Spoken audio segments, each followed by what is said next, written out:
Bonjour à tous, donc dans cette nouvelle partie, deuxième partie, je vais parler de la technique utilisée pour adapter une ligne de transmission avec un seul stub.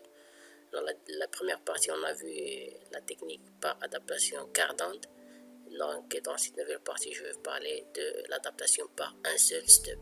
Donc un stub, on peut dire que c'est un tronçon. D'accord, c'est un tronçon qu'on peut brancher soit en parallèle avec la ligne de transmission principale d'impédance caractéristique ici.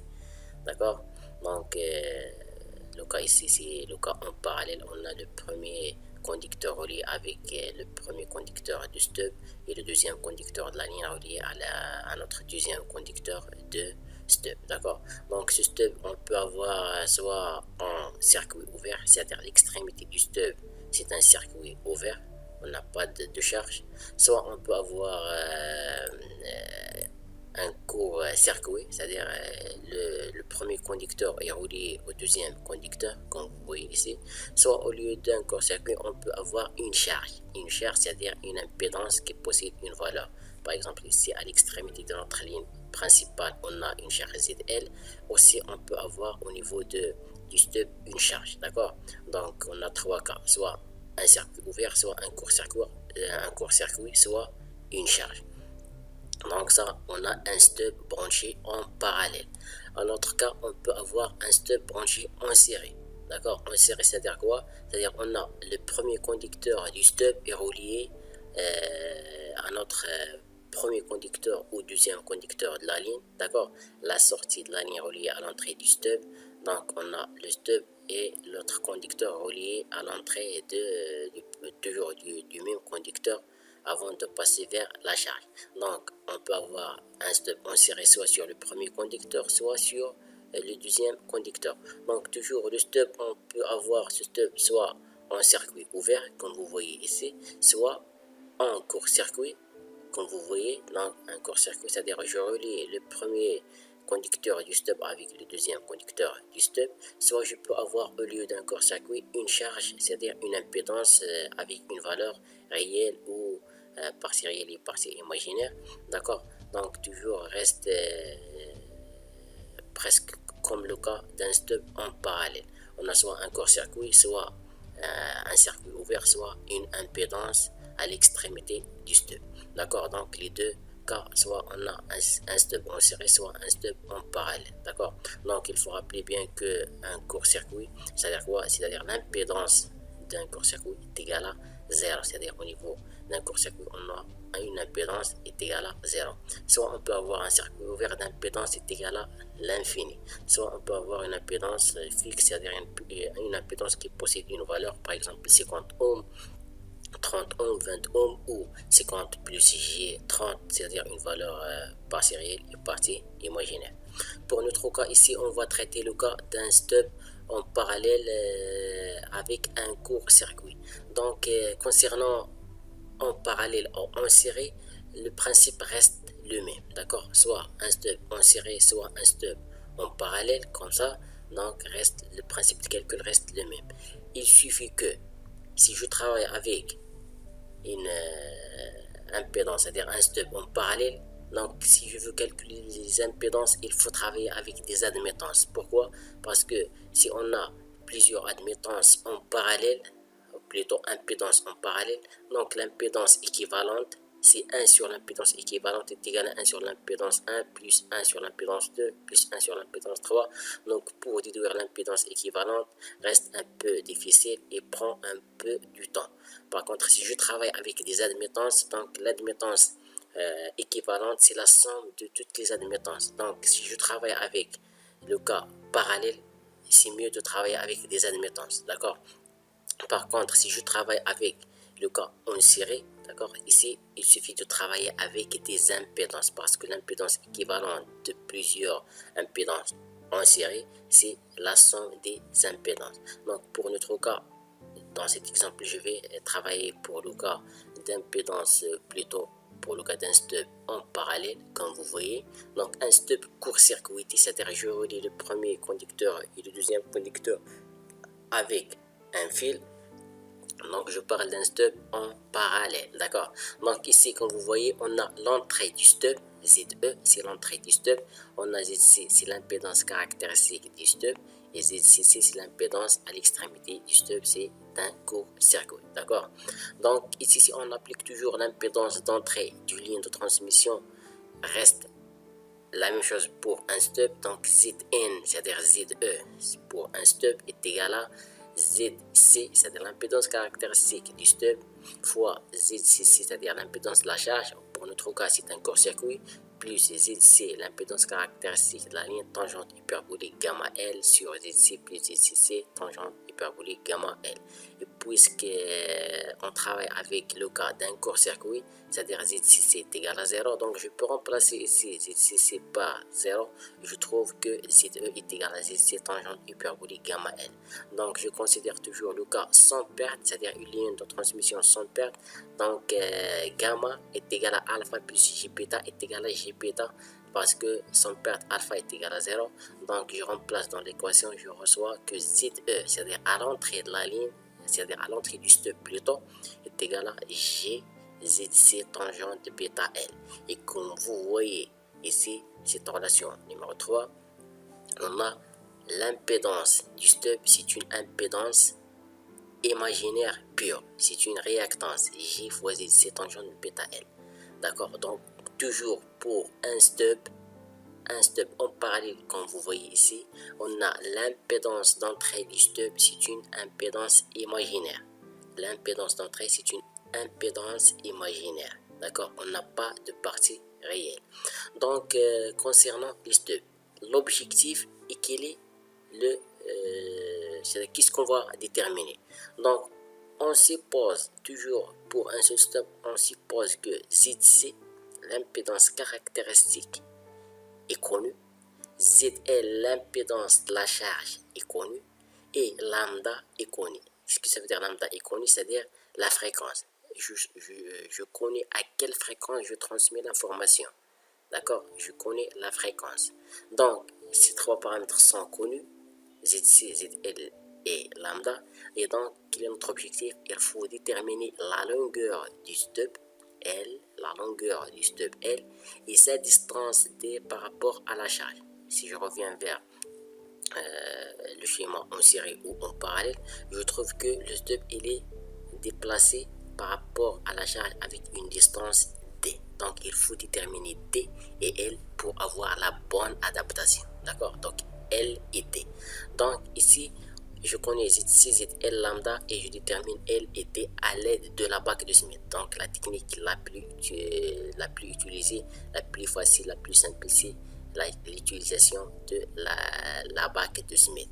Donc comme remarque ici, on considère généralement que ZC du stub, c'est-à-dire l'impédance caractéristique du stub, est égale à toujours l'impédance caractéristique de la ligne de transmission.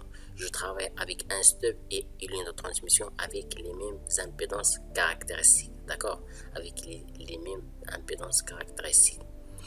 Donc, je prends un raisonnement avant d'entamer un exemple. Donc, puisqu'on travaille avec des impédances en parallèle, comme j'ai dit précédemment, donc c'est mieux de travailler avec les admittances. D'accord? Parce que l'admittance toujours équivalente est égale à la somme des admittances. Et puisque je travaille avec la bague de Smith, donc il faut travailler avec des valeurs normalisées, c'est-à-dire des impédances normalisées, des impédances réduites. D'accord? Donc, si je prends l'impédance du stub ZE, d'entrée du stub, parce que pour le stub, je connais l'impédance d'entrée ZE. Donc ZE, l'impédance normalisée de ZE, il faut diviser toujours par l'impédance caractéristique de la ligne pour avoir l'impédance normalisée. Donc si je divise ce rapport par ZC, je trouve que ZE normalisé est égal à J tangente bêta L, comme vous voyez. Alors l'impédance pour un stub, l'impédance normalisée ZE, toujours minuscule, est égale à l'impédance majuscule, c'est-à-dire non normalisée, sur l'impédance caractéristique est égale à J tangente bêta L. Et puisque je travaille avec des impédances en parallèle, il faut passer vers l'admittance. Donc l'admittance ici, c'est l'inverse de l'impédance normalisée. 1 sur J2, c'est-à-dire 1 sur J tangente bêta L, c'est-à-dire J tangente moins 1, plutôt moins J tangente moins 1 bêta L. D'accord? Donc, c'est l'admittance à l'entrée du stub.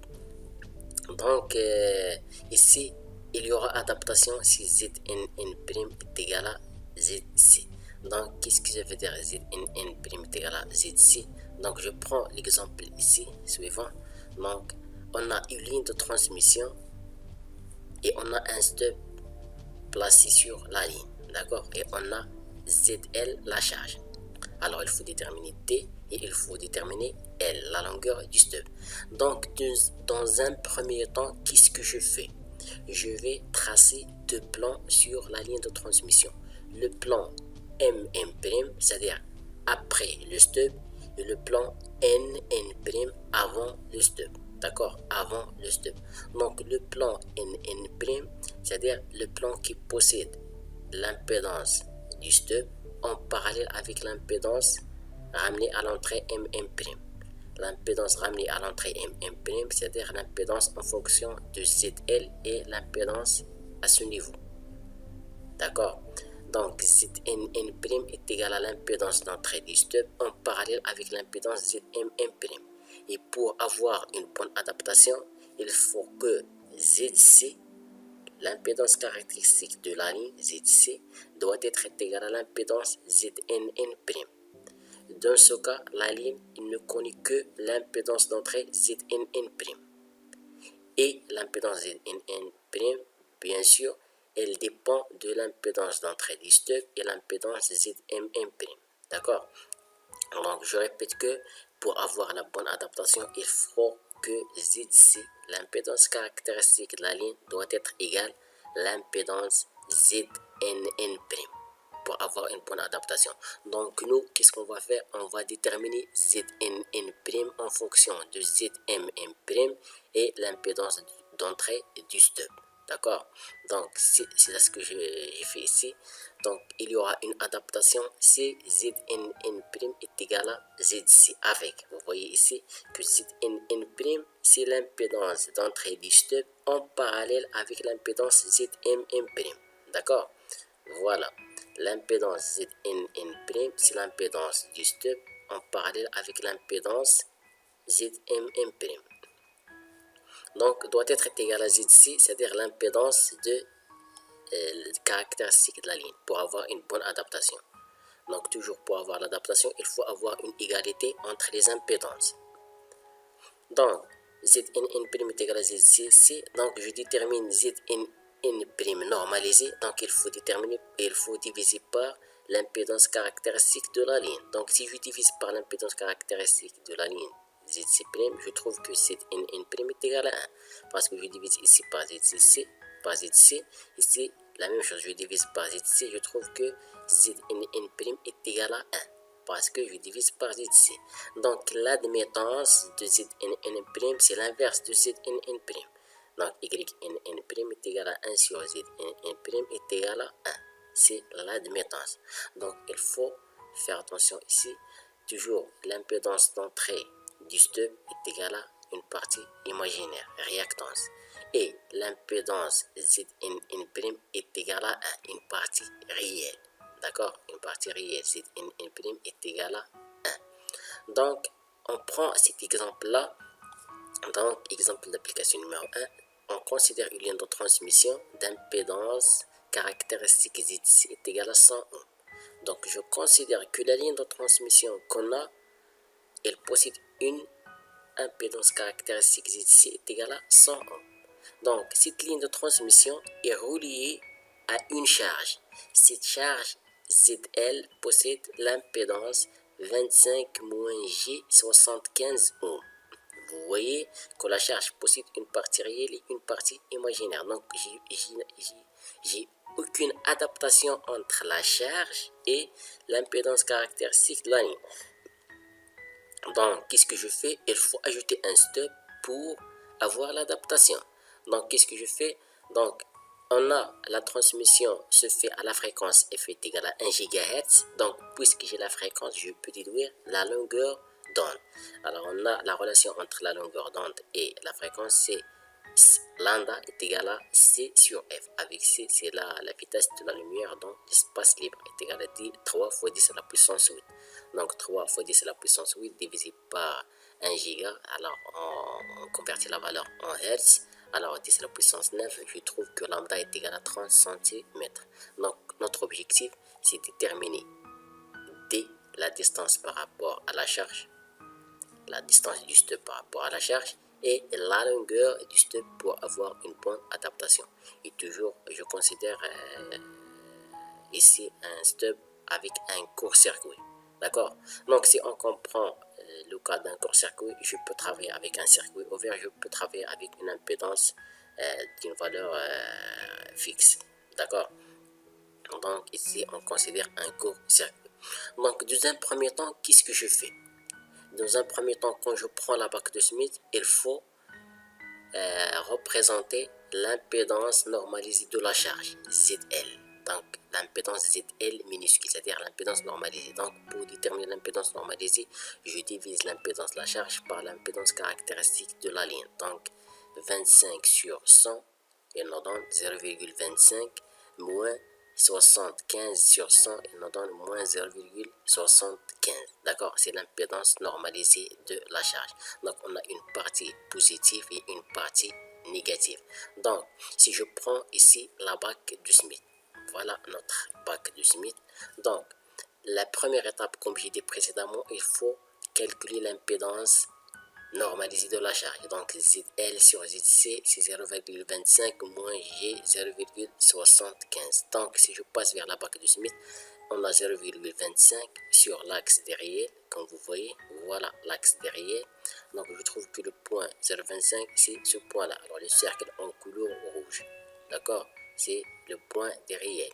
Et moins 0,75, donc on a une partie imaginaire négative. Donc, je travaille sur l'arc en bas de cercle, c'est-à-dire sur le demi-cercle en bas pour les parties négatives de la partie imaginaire. Donc, je trouve que l'arc pour 0,75, c'est cet arc-là.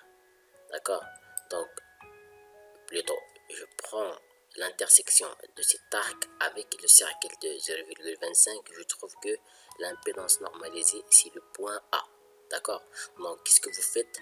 Il faut prendre la barre de Smith et vous me suivez. D'accord? Donc, le point A, c'est le point, c'est l'impédance normalisée d'une autre charge. D'accord? C'est l'intersection du cercle avec l'arc, des parties négatives. Donc, puisque je travaille avec des impédances en parallèle, donc il faut trouver l'admittance. Donc, l'admittance, c'est comme vous voyez dans le cours, pour avoir une admittance d'une charge, donc il suffit de passer par un P, d'accord, vers l'autre extrémité, d'accord. Donc je trace par exemple le cercle de centre 1 et qui passe par le point A, c'est le cercle en couleur bleue, d'accord, et je trace une droite qui passe par le point A et le centre, je trouve le point A', d'accord, c'est l'admittance. D'accord, c'est l'admittance d'une autre charge, c'est le point A'. Donc, si je peux faire ça en trace avec les règles, ou la règle est un compas par exemple, soit je calcule l'admittance par l'inverse de l'impédance. Donc, le point A', c'est l'admittance d'une autre charge. Donc, on prend comme notation ZL est égal à R plus GX et YL est égal à G plus GB. Donc, R plus Gx, résistance, réactance, et pour l'admittance, conductance, susceptance. D'accord? Donc, la deuxième étape. Qu'est-ce que je fais pour la deuxième étape? Donc, on a déjà dit que pour avoir l'adaptation, il faut que Yn est égal à 1. Donc, je reviens. Yn', voilà Yn'. À l'entrée, ici, c'est-à-dire l'impédance du stub en parallèle avec l'impédance M'. D'accord? Donc, on a une adaptation si Zn' est égal à Zc. D'accord? Donc, pour avoir l'impédance normalisée Zn', je divise par Zc, je trouve que est égal à 1. Donc, l'admittance, c'est l'inverse de l'impédance normalisée. Donc, il nous donne 1. Pour cela, j'ai dit il faut que Yn' est égal à 1. Donc, la condition d'adaptation. D'accord? La condition d'adaptation Yn' est égal à 1. Et nous connaissons que Yn' est égal à Ym' plus Ye. d'accord, parce qu'on a deux impédances en parallèle, YM' et YE, l'impédance d'entrée du stub, d'accord. Donc, nous savons que YE, c'est une admittance, ou on peut dire que c'est une impédance ou admittance imaginaire pure. YE, l'impédance ou l'admittance d'entrée du stub. Je reviens. Voilà. ZE est égal à G tangente bêta L. YE est égal à moins G cotangente bêta L. C'est une impédance imaginaire pure. Ce qui fait que, puisque YE c'est une impédance ou admittance imaginaire pure, c'est-à-dire que la partie réelle de YNN' est égale à la partie réelle de YMM'. D'accord. Et la partie réelle de YNN' est égale à 1. Donc YMM' appartient au cercle YNN' est égal à 1. Le cercle de YNN' est égal à 1. Je trace donc on a une admittance avec une partie réelle. On n'a pas une partie imaginaire. Donc je trace le cercle. Je trouve le cercle en couleur bleu foncé. D'accord. Ici, ce cercle-là, c'est l'admittance, voilà, YL, G plus JP, puisque P est égal à 0, il nous reste G, donc YN' est égal à 1, c'est-à-dire G est égal à 1. Voilà, le cercle de G est égal à 1, en couleur bleu foncé, d'accord. Donc YM' appartient à ce cercle de G est égal à 1, d'accord. Voilà la première condition. La deuxième condition, donc YM' appartient à notre cercle G est égal à 1. La deuxième condition, que si je reviens vers notre ligne de transmission, d'accord, voilà notre ligne de transmission, le coefficient de réflexion, l'onde réfléchie au niveau de la charge, donc si on a une onde qui passe vers la charge, donc on a une onde réfléchie, donc l'onde réfléchie à ce niveau, le module de l'onde à ce niveau, au niveau de la charge, est égal le même module au niveau de MM'. Pourquoi? Parce que entre MM' et ce point d'extrémité de la ligne, on n'a pas de changement des caractéristiques de la ligne. Donc, l'onde réfléchie possède le même module, mais avec bien sûr une phase différente, c'est-à-dire le déphasage qui change, mais le module reste constant. D'accord. C'est-à-dire que le module de coefficient de réflexion au niveau de la charge est égal à le module de coefficient de réflexion au niveau de MM', ce qui fait que YM' appartient à notre taux d'onde stationnaire au niveau de la charge. D'accord. Au niveau de la charge, je trace le coefficient de réflexion au niveau de la charge, je trace le cercle du taux d'onde stationnaire au niveau de la charge. Je peux déduire que YM' appartient à ce cercle parce que le coefficient de réflexion au niveau de la charge est le module égale le même module au niveau de YM' parce qu'au niveau de ces points-là, on n'a pas de changement des caractéristiques de la ligne. D'accord. Donc, on a deux conditions. YM' appartient au cercle. Comme vous voyez, au cercle réel est égal à 1, ce cercle. D'accord. La deuxième condition, il appartient à notre cercle du taux d'onde stationnaire au niveau de la charge. D'accord. Au niveau de la charge. Donc, qu'est-ce que je fais au niveau de la charge? Je trace le taux d'onde stationnaire au niveau de la charge. C'est le cercle en couleur bleue. D'accord. Comme vous voyez, en couleur bleue ici. Donc, c'est le centre de la bague. Et je trace le cercle qui passe par. C'est le cercle. Le taux d'onde stationnaire est égal à constante. Comme vous voyez, le module de coefficient de réflexion est égal à constante. Donc, je pense que vous avez fait ça. On a une charge, je peux tracer le module de coefficient de réflexion, c'est le cercle du taux d'onde stationnaire. Donc, je trace un cercle de centre est égal à 1 et qui passe par la charge, l'impédance de la charge ou l'admittance de la charge. Donc, je trouve le cercle en couleur bleue. D'accord, comme vous voyez ici. Donc, pour YM', je trouve que il appartient au cercle G est égal à 1 et il appartient à notre cercle de taux d'onde stationnaire constante. Je trouve que l'intersection des deux cercles, alors le premier cercle et le deuxième cercle. Donc, YM', vérifier les deux conditions. Donc je trouve deux points, B' et C'. D'accord? Donc ces deux points vérifient les deux conditions. C'est-à-dire est égal à 1, la partie est égale à 1 et appartient à notre cercle de temps d'onde stationnaire. Donc je peux dire que Ym' possède deux points au niveau du B' et au niveau de C'. Donc quelle est la valeur de Ym'? Donc on va déterminer ça. Donc pour la détermination de D sur la bague, on trouve deux points B' et C' satisfaisant A réel Ym' est égal à 1. Donc j'ai le point Yb' et le point Yc'. Donc je trouve ici, je reviens, donc B', on a une partie réelle, donc toujours la partie réelle positive, on a la partie imaginaire, puisque je travaille sur le cercle, le demi-cercle en haut.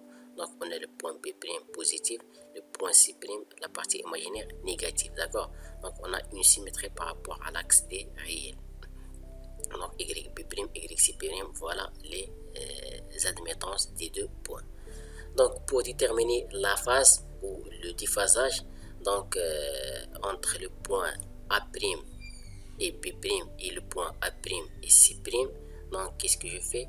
Je prends la bague de Smith et comme vous voyez sur la bague, on a 4 cercles à l'extérieur de la bague de Smith, de cercles pour déterminer les longueurs d'onde, soit vers la source, soit vers la charge, et on a deux cercles pour déterminer l'angle de coefficient de réflexion ou le coefficient de transmission, c'est-à-dire les déphasages. Donc, qu'est-ce que je fais?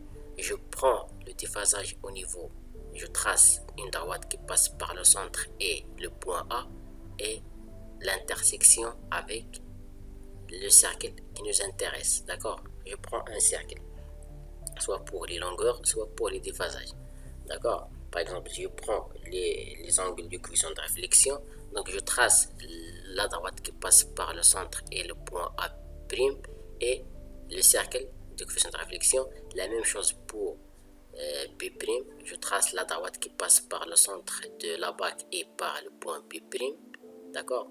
Donc je calcule les déphasages, c'est le déphasage du dernier point moins le déphasage du premier point. La même chose pour C', donc je trace la droite qui passe par le centre de la bague et le point C' et je fais la différence entre le déphasage de C' et A'. Je déduis les déphasages. Pour déterminer les longueurs, donc qu'est-ce que je fais? La même chose. Je trace les droites qui passent par le centre de la bague et les 3 points, d'accord? Et je fais la différence. Donc ici, pour les déphasages, je fais A', B' est égal à 74,5 moins 45,5. Ici, 74,5 plus 45,5. Pourquoi on a plus? Parce que pour C', si vous voyez bien, alors on a ici une partie négative. Si vous prenez, bien sûr, les cercles des déphasages, vous trouvez qu'on a une partie négative et une partie positive, d'accord? Partie en haut, c'est partie positive et partie en bas, c'est une partie négative, d'accord? Donc, on a moins. Le déphasage de A' moins le déphasage de C', déjà, on a une valeur négative, donc moins, il nous donne plus. Donc, pour cela, on a trouvé ce déphasage plus ce déphasage. Donc, ça, c'est pour déterminer le déphasage entre A' et C' et A' et B'. Donc, pour déterminer les longueurs, donc presque le même principe. Donc, qu'est-ce que je fais? Je prends les droites qui passent par le centre et les différents points A', B' et C'. D'accord? Donc, je trace la droite qui passe par les deux points, le centre et le point A'. Je trouve que la longueur au niveau de ce point, c'est presque 0,144. D'accord? Lambda. Et pour le point B', je trouve que est égal à 0,19 fois lambda. Et pour C', je trouve que le déphasage, ce n'est pas le déphasage, c'est la longueur d'onde, c'est 0,311. D'accord? Donc on a 3 longueurs d'onde. Je trace les dawats qui passent par le centre de la bague et les 3 points. Donc ici, comment je choisis? Est-ce que je choisis le premier cercle ou le deuxième cercle dit longueur d'onde? Donc, pour vous, vous choisissez le sens vers le générateur. Parce que je suis sur la charge, d'accord? Je suis sur la charge, l'admittance c'est-à-dire A', je suis sur la charge et je passe vers la source, d'accord? Donc je passe directement vers la source. Donc je choisis sur le cercle longueur d'onde vers la source. Donc longueur d'onde vers la source, je prends le sens de 0 en haut, 0 vers le haut, d'accord? Donc A' vers B', A' vers C', d'accord? Donc le sens est vers le générateur et ce n'est pas vers la charge, d'accord? Donc ici, pour déterminer la longueur d'onde ou la longueur entre les deux points P' et A', qu'est-ce que je fais? Je fais le dernier point moins le premier point. Le dernier point pour P', on aura 0,19. Voilà 0,19 sur la bac, moins 0,144. Donc 0,19 moins 0,144. Donc je multiplie toujours par lambda parce que sur la bac de Smith, on a la valeur fois lambda. 0,1 fois lambda, 0,2 fois lambda, 0,4 fois lambda, d'accord? Donc en fonction de lambda. Donc ici on a 0,19 moins 0,144, c'est-à-dire la longueur à la référence pour le point A', c'est 0,144. Donc fois lambda plus n lambda sur 2. N lambda sur 2, qu'est-ce que ça veut dire n lambda sur 2? C'est-à-dire que, si je suis sur le point A', je peux revenir sur le point A' si je passe par lambda sur 2. Donc chaque tour prend lambda sur 2. D'accord? Donc je suis par exemple sur le point A'. Donc pour passer le premier tour, je fais lambda sur 2. Donc 1 lambda sur 2. Je passe 2 tours, 2 lambda sur 2. 3 tours, 3 lambda sur 2. 4 lambda sur 2, ainsi de suite. Donc pour revenir vers la position initiale, il faut passer par lambda sur 2. Donc pour cela, on a ajouté ici n lambda sur 2. D'accord? Donc on a 0,19, la position de la dernière point, moins la position de la première point, c'est-à-dire de la charge, fois lambda plus n lambda sur 2. Et puisqu'on a déjà connu lambda combien, donc je peux remplacer lambda par sa valeur, je déduis la première distance, plus n fois 15, c'est-à-dire lambda sur 2, 30 sur 2, c'est 15. La deuxième distance, c'est pour C'. Donc ici, c'est 0,311, d'accord? La position, c'est-à-dire l'intersection du centre avec le point C', la droite qui passe par les deux points, et l'intersection avec le cercle, le premier cercle, longueur d'onde vers la source, d'accord? Donc 0,311 moins 0,144. Donc c'est ce qu'on a écrit ici, fois lambda plus n lambda sur 2. Donc je trouve que cette valeur 0,311 moins 0,144 fois lambda est égale à 5,01 cm plus n fois 15 cm. Donc la deuxième distance. Donc pour nous, la distance, c'est la distance max. Donc la distance max, c'est la distance d'A''C'. Et comme vous voyez, c'est la distance entre la charge et l'entrée du stub. D'accord? Donc ça, c'est pour déterminer, bien sûr, la distance entre le stub et la charge. Donc, l'autre partie, c'est déterminer L, la longueur du stub. Comment je peux déterminer la longueur du stub? Donc, pour déterminer la longueur du stub, on a YNN' est égal à YMM' plus YE. On a déjà cette relation. D'accord? YNN' est égal à YMM' plus YE. D'accord? Au niveau de l'entrée du stub. D'accord? Alors on a YNN', puisque en parallèle, alors est égal à l'admittance d'entrée du stub plus l'admittance MM'. D'accord? Donc, avec YNN' déjà est égal à 1, c'est la condition d'adaptation. Et YMM', on connaît déjà YMM'. On a trouvé deux positions, P' et C'. D'accord? Alors, MM', voilà. Alors, MM', il vérifie les deux conditions, P' et C'. Donc, qu'est-ce que je fais? Je remplace ces valeurs dans l'équation YE. Je trouve que YE possède deux admittances.